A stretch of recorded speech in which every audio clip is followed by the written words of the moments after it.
A Plated Article by Charles Dickens.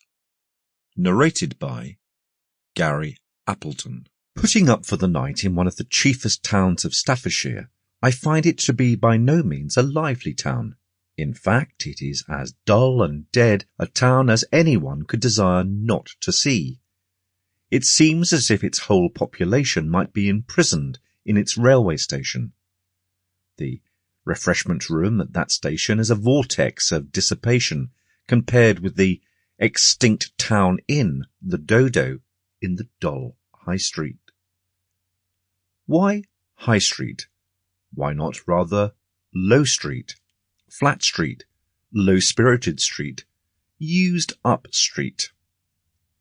Where are the people who belong to the High Street? Can they all be dispersed over the face of the country, seeking the unfortunate strolling manager who decamped from the mouldy little theatre last week, in the beginning of his season, as his playbills testify, repentantly resolved to bring him back and feed him, and be entertained? Or can they all be gathered to their fathers in the two old churchyards near to the High Street retirement, into which churchyard appears to be a mere ceremony?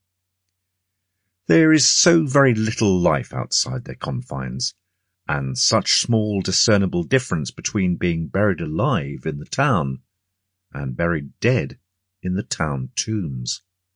Over the way, opposite to the staring blank bow windows of the Dodo, are a little ironmonger's shop, a little tailor's shop, with a picture of the fashions in the small window, and a bandy-legged baby on the pavement staring at it, a watchmaker's shop, where all the clocks and watches must be stopped, I am sure, for they could never have the courage to go with the town in general, and the Dodo in particular, looking at them.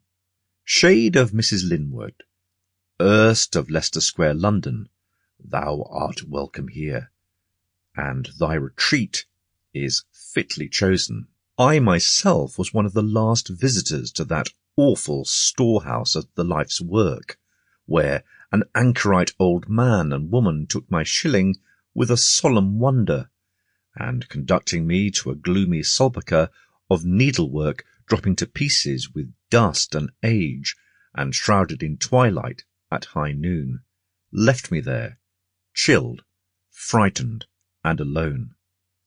And now, in ghostly letters on all the dead walls of this dead town, I read thy honoured name, and find that thy Last Supper.